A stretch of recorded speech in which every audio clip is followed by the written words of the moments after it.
how necessarily important is it to commit to one shaykh to develop your spirituality, inshallah, be elevated? I mean, I would say that, yeah, you'll get different opinions depending on who you ask. There's a nice translation of Ibn Abbad's letter on whether it's obligatory to take a shaykh. There's a saying, "Man la shaykha lahu fa shaytanu shaykhuhu," and I think personally it's not a hadith, but it's a sound saying. Whoever doesn't have a shaykh, shaytan's his shaykh. But that generally, first and foremost, it means that you have to have a teacher of Sharia. You have to have somebody that teaches you the religion. When we visited Shaykh Nimr the other day for some of the men that were here, what did he keep saying? Get teachers, even if you have to pay them. Have teachers. You need teachers to guide you. You need to have sources of knowledge, those things. In terms of spiritual advancement, they're definitely, if people are having spiritual experiences and things like that, it's good to have people that know what they're doing. Suhbah is also good. Many of the shuyukh of this period, like Shaykh Ahmed Mashhur al-Haddad, who I studied with, Dr. Omar studied with, Sidi Abdul Hakim Winter studied with, he was of the opinion that the idea of taslim was over, surrendering yourself to a shaykh completely. This wasn't its time. And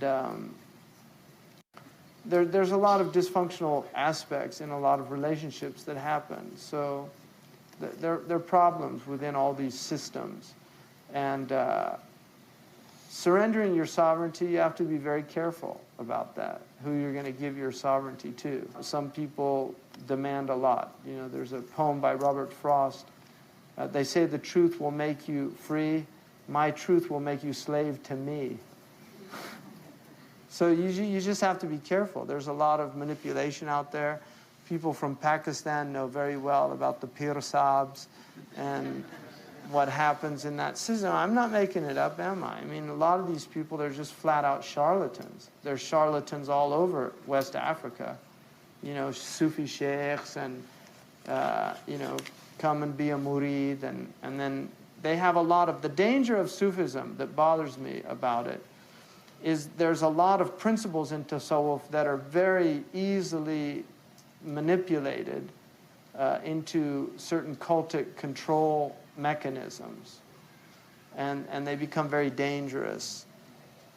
I think for those of us in the West, we come from a tradition of individual sovereignty and independence of self, and I personally believe those are very high Islamic characteristics and qualities. I think a lot of the problem in the East is all this slavishness and devotion and obsequiousness to, the Grand Master, Poobah, whoever. I mean, if you want my personal opinion, I do believe that. That does not mean that I don't show the utmost respect to my teachers. I do.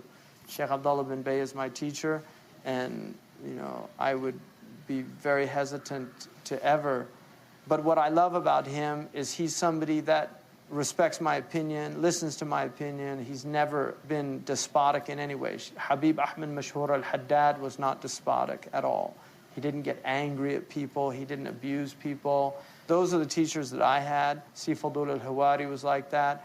And so you just have to look to people, observe them. I would be really careful. That's all. You have to be very careful.